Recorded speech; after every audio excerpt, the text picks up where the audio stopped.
वेदांत विचार में संसार माया में स्वप्नवत सब मिथ्या। जो परमात्मा है वे साक्षी स्वरूप हैं। जागृत, स्वप्न, सुषुप्ति तीनों अवस्थाओं में ही साक्षी स्वरूप हैं। ये समस्त तुम्हारे भाव की बातें हैं। स्वप्न भी जितना सत्य है, जागरण भी उतना ही सत्य है।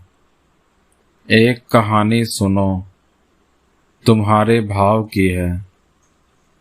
एक गांव में एक किसान रहता था। बड़ा ज्ञानी था। खेती बाड़ी करता था। स्त्री थी। बहुत दिन बाद एक बेटा हुआ। नाम रखा हारू। लड़के पर माता पिता दोनों का ही प्यार था। क्यों ना होता। सबका धन नीलमणि। किसान धार्मिक था। गांव के सब लोग ही उसे चाहते थे। एक दिन खेत में काम कर रहा था, तब किसी ने आकर खबर दी कि हारू को हैजा हो गया है। किसान ने घर जाकर बहुत इलाज किया, किंतु लड़का मर गया। घर के सब दुखी हुए, किंतु किसान को जैसे कुछ भी नहीं हुआ।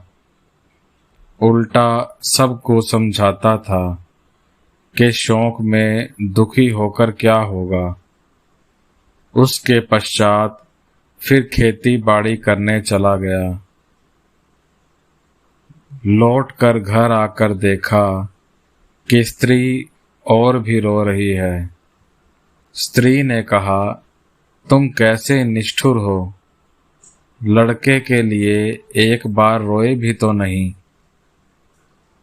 किसान ने तब स्थिर होकर कहा, क्यों नहीं रोता, बतलाता हूँ।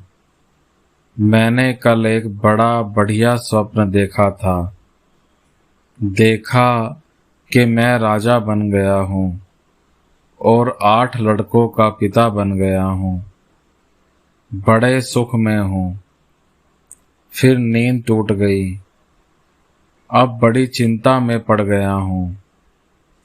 मैं अपने उन 8 बेटों के लिए शोक करूं या तुम्हारे एक लड़के के लिए शोक करूं।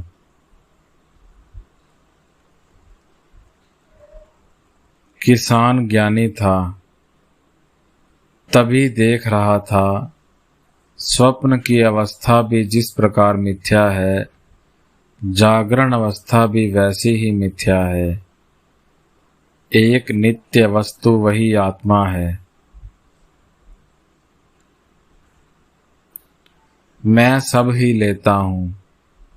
तुरीय और फिर जागृत, स्वप्न, सुषुप्ति, मैं तीनों अवस्थाएं ही लेता हूँ। ब्रह्म और फिर माया, जीव, जगत, मैं सब ही लेता हूँ। समस्त न लेने पर वजन कम हो जाता है। एक भक्त, वजन क्यों कम हो जाता है। सबका हास्य। श्री राम कृष्ण। ब्रह्म, जीव, जगत विशिष्ट। प्रथम नेति नेति करने के समय जीव जगत को छोड़ देना चाहिए। अहं बुद्धि जब तक है तब तक ये ही बने हुए हैं, यह बोध होता है। वे ही 24 तत्व बने हैं। बेल का सार कहने पर गुदा ही समझ में आता है। तब बीज और छिलका फेंक देना चाहिए। किंतु बेल कितने वजन का था बताने के लिए केवल गुदा तोलने से नहीं चलता। वजन के समय गुदा, बीज, छिलका सब लेना होगा।